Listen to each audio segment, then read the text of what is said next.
Test your might. Test your might.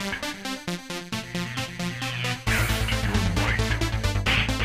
Thank you, ladies and gentlemen, for joining us here for a very special rendition of my top 10 countdown brought to you by The Scoop. Today, I will be counting down the top 10 underrated games of all time, in my opinion. And with me here today, I have a very special guest, Mr. Trey Mitchell, or Cray Trey, as some of y'all would know him as. How's it going, sir? I'm good. How are you doing? Pretty good. I appreciate you taking time out of your busy schedule to join me. So, No like problem. I said, let's get into it. I know you got some honorable mentions. I'm gonna let you go first. What's your honorable mentions? All right, I put a Jet Set Radio, Mad World, which was a Wii game that was, it was a really cool adult game that was kind of overlooked on the Wii. Super Mario Sunshine, I just couldn't fit in my top 10, and Alan Wake also. So those are my Wow. honorable mentions. You know the funny part about that, I I have have a really played weird none of list. So. those. Oh no, mine Oh, actually really? would probably be a little bit weirder. Yeah, I have not played any of the honorable mentions you named, so that should be a shame on me. So, but for my honorable mentions, I have God Hand, I have Spider-Man and Oh, Venom that's okay. Separation. Yeah, Spider-Man's and Venom Separation Anxiety on the Sega Genesis. I have Vector Man, Ultimate Spider-Man, Mhm. and I have Devil May Cry 4 for my honorable mentions. So any of those you want to Okay. touch on All right. that you might have dabbled in a few times, or I know when I say God Hand, you kind of like, oh, The okay, Spider-Man one. the Yeah, I've heard of separation that one. I don't think anxiety. I've played it though, but I've definitely heard of it. Yeah, Yeah. oh yeah, it was I'm sorry. pretty. Yeah, I said the spider. Yeah, the God Hand. It was on PlayStation 2. It was pretty Yeah. wacky fighting game, but it Yeah, I've was definitely pretty heard of that. interesting. Mhm. So let's jump right into the top 10. I'm gonna let you go first. What's your number 10 game you got on your underrated list? Number 10 is Legend of Zelda Twilight Princess. Now, Zelda games aren't really underrated by themselves, but I think in the Zelda series, this is a pretty underrated one. I mean, it's usually last on people's lists right next to. I mean, you know what? I just thought of Zelda 2 also. That's an underrated one, but I had a lot of fun playing it. It was very enjoyable. I had a good time. The music was great. I think why it was a little too dark and dreary for some people, but I really enjoyed it. So I mean it's definitely on my top 10 there. Okay, for me, I have excuse me. It's called Urban Reign. It was a fighting Okay. game made by Namco on the PlayStation 2, and it was kind of like back in the days where like the early PlayStation 2 days, and by then you had the Metal Gear Solid 2s and all that, so it would have been like a lot of fighting games. Mhm. And if you was lucky enough to have a multi-tap at the time, you and three of your friends, y'all can all be fighting each other in a four-player arena, just going back and forth. And as a special treat, they let you play with either Law or Paul Phoenix from Tekken just to add, insult to injury to it. So I think it was very underrated. Not a lot of people heard of it, didn't play it. So that's why it's number 10 on my list. What you got for number 9? Number 9, I put PlayStation All Stars. Now it's criticized because it's like Smash Bros but with PlayStation characters, but I think that's fine. I think PlayStation has enough history and characters and franchises that they should have a game like Smash Bros. And I mean, the characters don't necessarily hold weight like they do in Smash Bros. Like you play as a Big Daddy, and you don't feel like you're playing as a Big Daddy, but it's still fun though. It's still you got to have all these. You have Parappa the Rappa. You got Drake, from Uncharted. You got the Big Daddy. You got Kratos. It's fun to just I mean just a fun game to play. I don't mind it at all. So yeah, number 9 on the list there. So before I get to my number 9, so there was no Crash Bandicoot in this game at all. No Crash, no Crash. Wow. Yeah, I think there is legal issues because I don't know. I think because Naughty Dog doesn't own Crash anymore. I think it's Sony who owns it. I don't want to quote on that, but it's or not Sony. I don't know. It's some. I think it was some kind of legal issues. They had to scrape it. But Wow. Okay. that would have been awesome though. That would have been even better. Yeah, especially with the with the mask, and then he just get powered up and go crazy. Yeah, But yeah, tough break. All right. All right. yeah. So for my number 9, I have Dark Sector. It was on the Okay. Xbox 360. And why I think this game was overrated, I mean, it was compared to Resident Evil and Gears of War at the Yeah. time. You know, the story is the main thing about this game that made it different was the glaive, which was kind of like an oversized ninja star. And, you know, it kind of had its little bullet, you know, bullet time, but they called it aftertouch. And so what Yeah. happened is when you throw it, you know, it just hit into your enemies in slow motion. All you see is you cutting their head off in slow motion. And so for the time that it came out, like kind of one of the first games that came out on 360, even though it took like 4 to 8 years to finally release the game because it was first announced in 2000, then they went through a whole little change. But when it finally came out, I liked it, and considering something like $5 now, I don't see why nobody should be trying to pick this game up for the 360. So yeah, for me, number 9 is Dark Sector on the Xbox 360. All right, for number 8, what do you Dark got, Sector. sir? I gotta check that out. Yeah. I got Jet Force Gemini on the N64. It's one of those games I just had a blast with. I mean, it's a third-person shooter by Rareware. I mean, it's the one game you never hear about when people talk about Rare. You know, you hear about Banjo, you hear about Conquer, but you never. I mean, I had a blast playing Jet Force Gemini. It was really fun and really unique. You know, really unique game to come out of the N64 era. Wow. Yeah, you know what? I'm guilty of saying I did skip over that game plenty of times, so I am guilty of that. Now, for my number 8, I might throw you off with this one, but that's the point. My That's number fine. 8 is the Mighty Morphin Power Rangers, the movie game on Sega Genesis. All right. Now, they had like several different versions of the game. They had like the NES version, Yeah. the Game Boy, and the Game Gear version. But for me, the Sega Genesis version was the best one because it kind of took like the Streets of Rage at, you know, like the side scroll and beat 'em up and just, you know, implemented the Power Rangers. And the thing that I like in this one most over the other ones is they let you play with the Zords. Finally, you know, you can play with the Zords, you know. Oh, that's awesome. Yeah, so for me on Sega Genesis, especially, you know, when you're a kid, anything the Power Rangers Oh, does yeah. was like phenomenal. But as far as like a legit Power Ranger And game, yeah, go ahead. oh no, back in the day, also like those movie tie-in games were very high quality. You know, they because I mean a lot of them were done by Capcom and like DuckTales, they're done very well. So yeah, there's definitely a Yes. lot of very good licensed games back then. They even had a Last Action Hero game. I don't know if you remember that movie, Yeah. but you know they made a game with Arnold Schwarzenegger in it. So Oh yeah, yeah. for me, Mighty Morphin Power Rangers the game is my number 8. So we're gonna throw it to you. What's your number 7? Now this is kind of where I was a little confused on, not confused, but just underrated. Now, I mean, because you could say underrated is critically underrated, or people just didn't buy it. This kind of falls on the latter. Pikmin for the GameCube, because Okay. it was very highly rated, but just a lot of people didn't buy it, even though they came out with 2 sequels. And I just remember it was just beautiful to me when I first bought it. And it was fun as hell. And you got 100 Pikmin out there, and I was just in awe by the graphics and the style and just the whole atmosphere of it. I just thought it was a great game, and I wish people would play it more. I wish more people would be into it. It was a great puzzle strategy game. So not really puzzle strategy game. So I really, wish people were more into it. Definitely.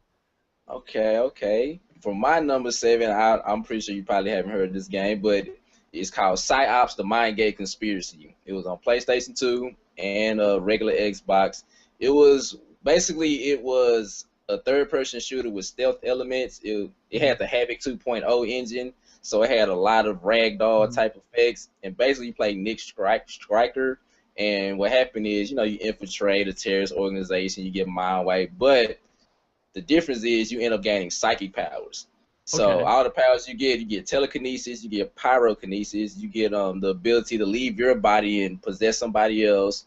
You have mind control and mind drain. Now, I can't describe to you how awesome the mind drain power was. What I want you to do is like go Google mind drain and PsyOps. Basically, what it was you suck the the energy from people's brains out, and if they're still alive after you're done, their head explodes.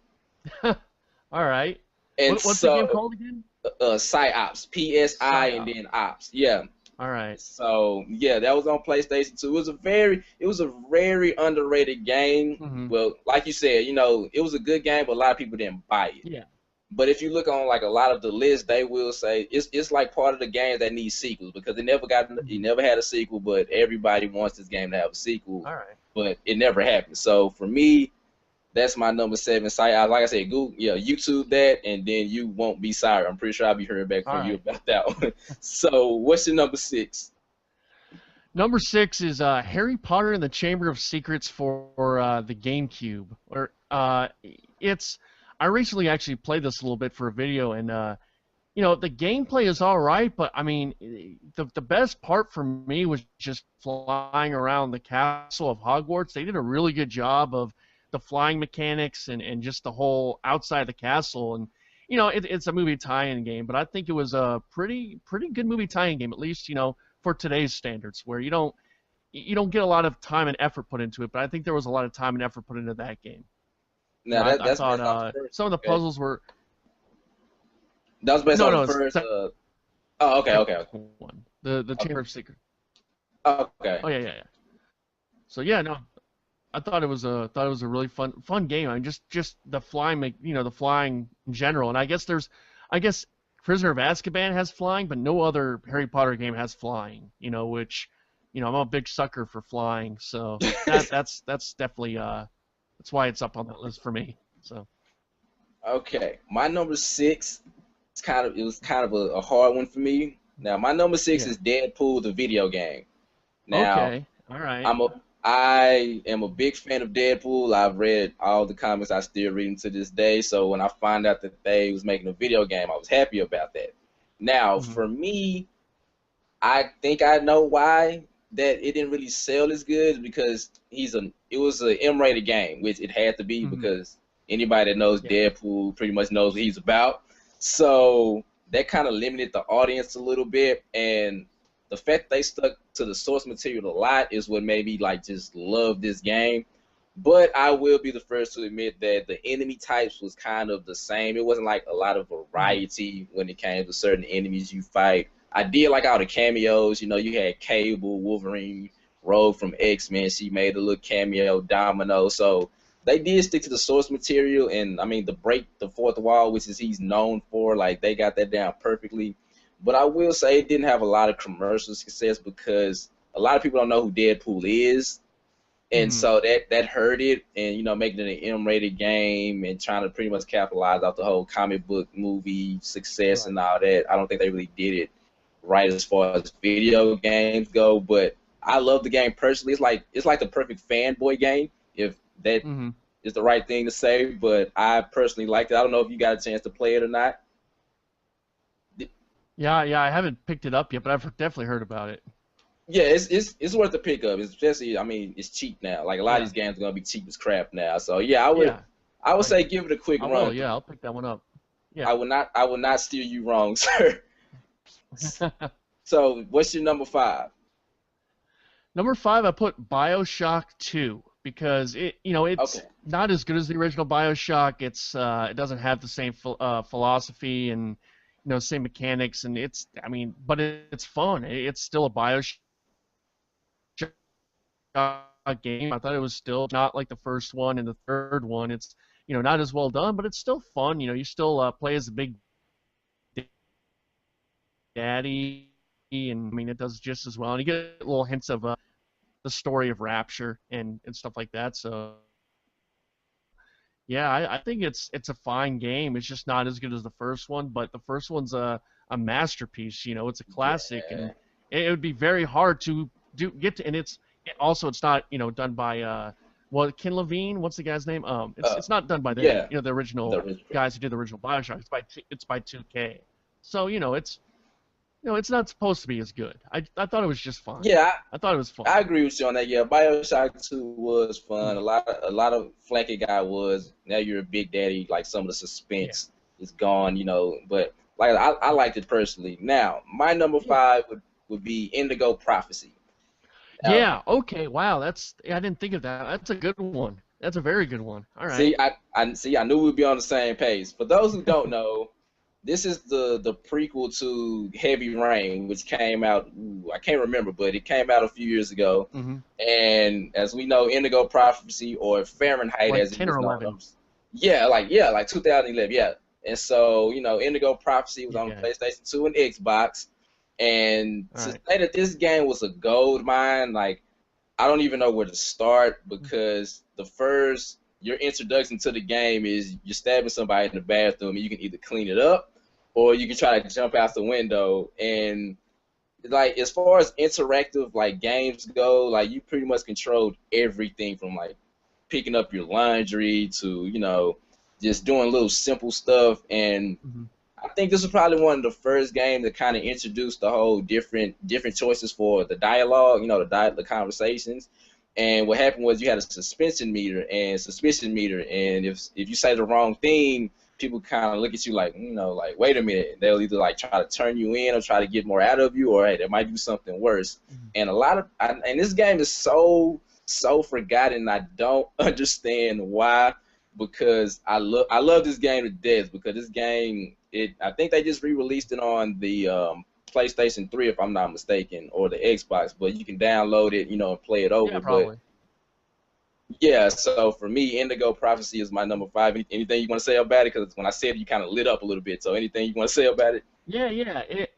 It might be overshadowed by just heavy rain. It's sort of like it's the first one. So I mean, yeah, I mean it was really good. Yeah, I totally forgot about that. That's a good one. I should have put that on my list. Yeah, that's a good one. Th- Thank you. So what do you got for number 4? We're getting down to the nitty gritty now. What you got for number Yeah. 4? Number four, I put Crazy Taxi. It's them. I just haven't heard about it since back in the day, and I'm just wondering why there's not been a sequel or been any kind of talk about it. I mean, I just remember. I mean, it's almost a guilty pleasure game itself because it's just fun. You get to, it's like Grand Theft Auto without killing anybody, and that's all you do is Right. drive around and hit people and hit things. And I mean, it was a blast, and it's. I just feel like it should get more pub, some more games out of it, Now they did So make a yeah, that's third. that's my number four one. They did make a third one on They the did? original Xbox, but it kind of took all Okay. the luster that made the original special. But Yeah. you can check it out, but it won't give you that same feeling that you get when you play the first. Wow. Right. Now Yeah. my number 4 would probably shock you, but my number 4 is actually Resident Evil 6. Now Okay. All now right.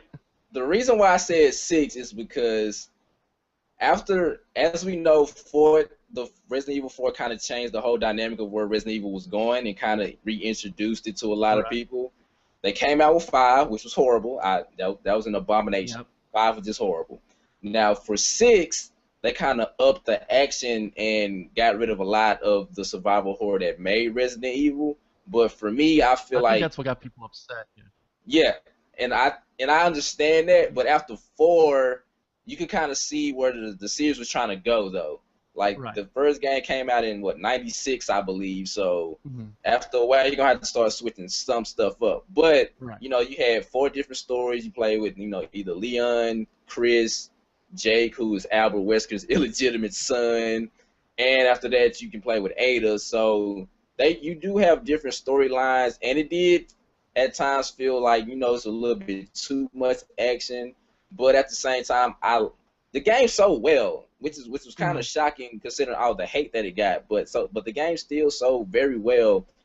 But at the same time, it's like the dark horse of the Resident Evil friend. Yeah. Well, besides 5, because 5 was just horrible. But yeah, Hmm. but for me, I personally think Resident Evil 6 should get a lot more credit for what it did do. So that's my number 4. Anything you want to say about Right. Resident Evil 6? No, I haven't played it. I've just heard the heat about it. I've played, one through four, but I haven't, and I played a little bit of five, but I haven't played the sixth one. But I just hear everyone, hate on it. So, but that's what I hear. It's, it sounds like it's just, it depends on your taste. If you like survival horror, but if you like action, that's what I hear about it. Yeah, that was pretty much the gripe about it. But like I said, Yeah. I personally liked it. That's why it's number 4 Mhm. now. We in the top 3 now. What you got for number Yeah. 3? All right. I got Donkey Kong 64. I Wow. that was like one of my favorite games as a kid, and just people didn't like it because they changed Donkey Kong Country to a 3D platformer. It felt like Banjo Kazooie, and it was a collectathon. But I still love, playing with the different characters and just, going around that world. It was a big world, and I'm fine with collectathons. You almost kind of feel Right. like you're accomplishing something when you're collecting all that stuff. So I had a blast playing that game. Me and my friend played it all the time. In elementary school, and I still like going back and playing it. I thought it was a really fun game, and just yeah, again, people, they didn't like it. And maybe it should have changed to 3D, but I thought it was still a cool addition to the series, definitely. Okay, my number three probably will shock you a little bit, but Mhm. DMC, the Devil May Cry reboot that came out on the Okay. PlayStation 3 and Xbox 360. Now, as a Devil May Cry fan, I was a little skeptical when I first saw the design for the way Dante looked. It kind of threw me off a little bit, but what happened was Capcom handed the series over to Ninja Theory, and Ninja Theory is mostly famous recently for the game Heavenly Sword that came out on the PlayStation 3. Mhm. So when the game finally came out, it's still a Devil May Cry game. They changed the story a little bit. Dante was half human, half demon, but they changed him to half angel, half demon. But other than that, he still has the same guns he's been having. He still got the trademark red coat, and he still has very bad issues with his brother because they're trying to kill each other. So pretty much everything that made the franchise great is still there. But I think what happened was it wasn't a big success commercially. They thought it was Mhm. easy gonna sell 2 million. It sold under 2 million copies, which was pretty much the thing that kind of messed this game up. But it got a lot of positive reviews. But it kind of started out slowly, kind of like how Xbox One did. When it first announced that it was coming out, and that was like you have to always be online and stuff like that. Like it got Yeah. so much negative feedback as the build up to the game. That's the same thing that happened with this. There was so much negativity surrounding the game. So when it finally came out, and everybody like, oh, okay, well this game is better than we thought. Wasn't nobody really interested in it like that no more. So that's why it's my number three, DMC, Devil May Cry. I don't know if you got a chance to dabble in that yet. Yeah, I've not played the Devil May Cry series, so yeah, Okay. I've not played it, but I've heard about the controversy though, just being different. Yeah, but like I said, it's kind of like the Resident Evil 6 type thing. Like Yeah, it was different, yeah, but if you actually give it a chance and just play yeah, it and take it for what it and is instead of go ahead.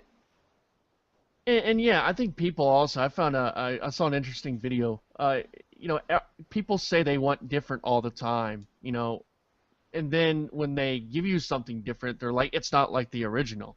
So it's a definitely a what's it called? What's the term called? It's damned if you do, damned if you don't kind of thing.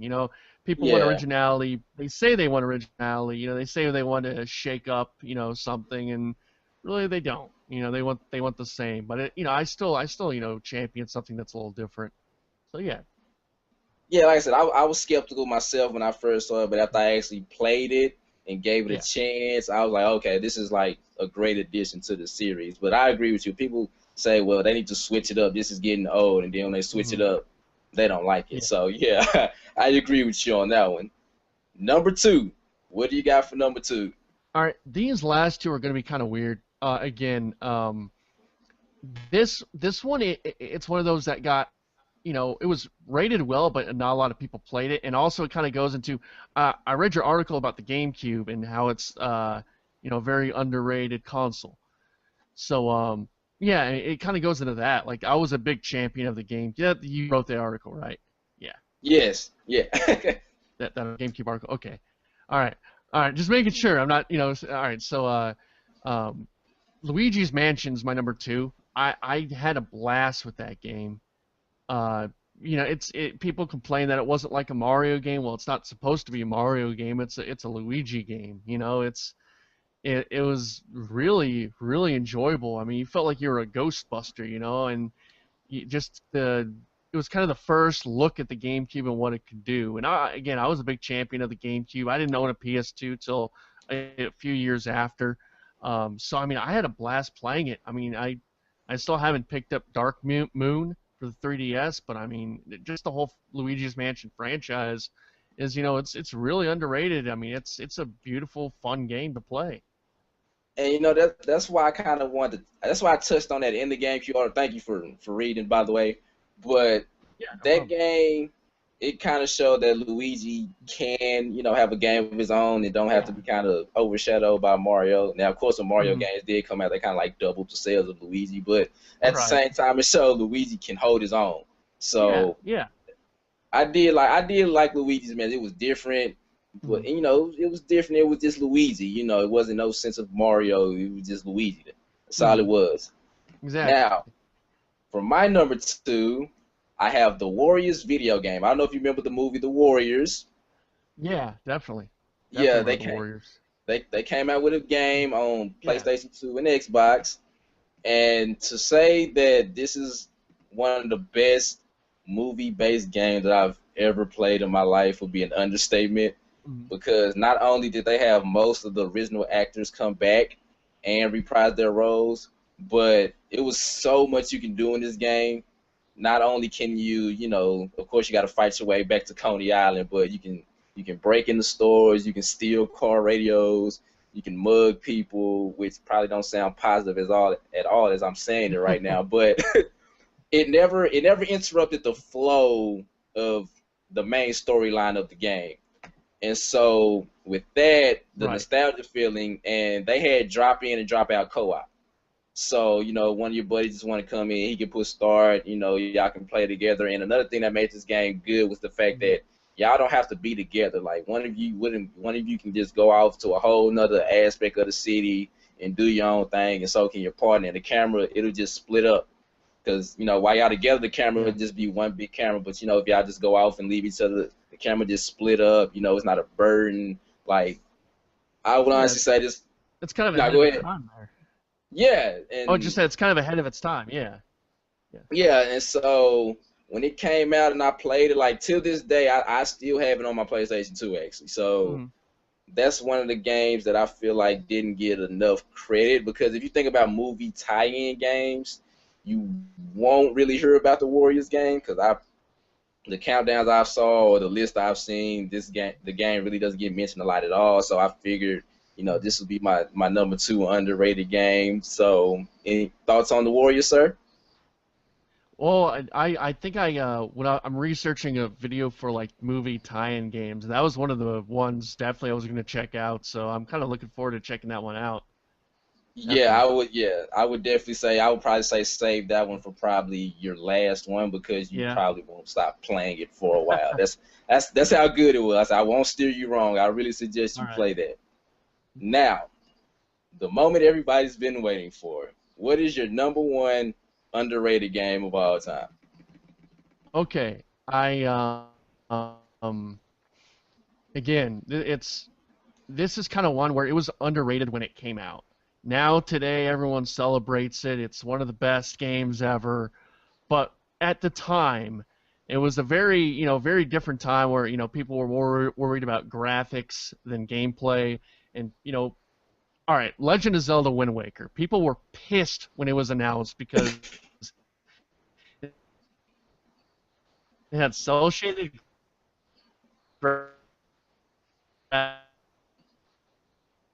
graphics. It looked stupid. It was kiddie.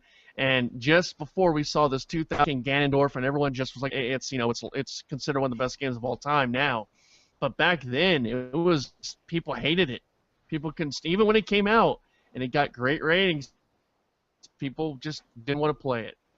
People couldn't get past the cel shaded graphics, and even though it's probably the Zelda game that most holds up, because the graphics are kind of timeless.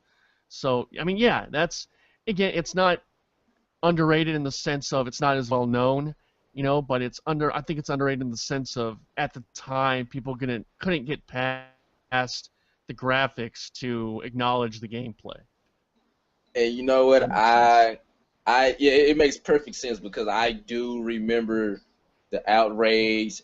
Like, I will Hmm. admittedly say I haven't really just played a lot of Zelda games, because they're just not really my forte. Sure, sure. But I do know about them. And when Hmm. that game was announced, everybody was like, "Oh my God, why y'all changing the way Zelda looks? I don't like the way it looks. It does look kiddie." But everybody gave it like nines Hmm. and tens when they reviewed it. So Yeah. it was kind of a contradiction to what they were saying in the first place. But Yeah. yeah, I do remember that. Now, Okay, my number one is a game called Alpha Protocol. It was on the PlayStation 3 All right, and the I've heard of it. Xbox Yeah. 360. Yeah, it was kind of a action stealth RPG type Splinter Cell Right. James Bond s type game, and it was it was pretty much kind of how Indigo Prophecy was, except not as interactive. But you have full control over your character. You upgrade them to you can either have them have different Mm. abilities, or you can have them just focus on hacking, fighting, shooting. Your conversational skills. It's a chick. It's a Russian machine gun toting chick. You can either kill her, or you can romance her to get her on your side, and you can team up with her. Sneak into her organization and kill them, and then kill her.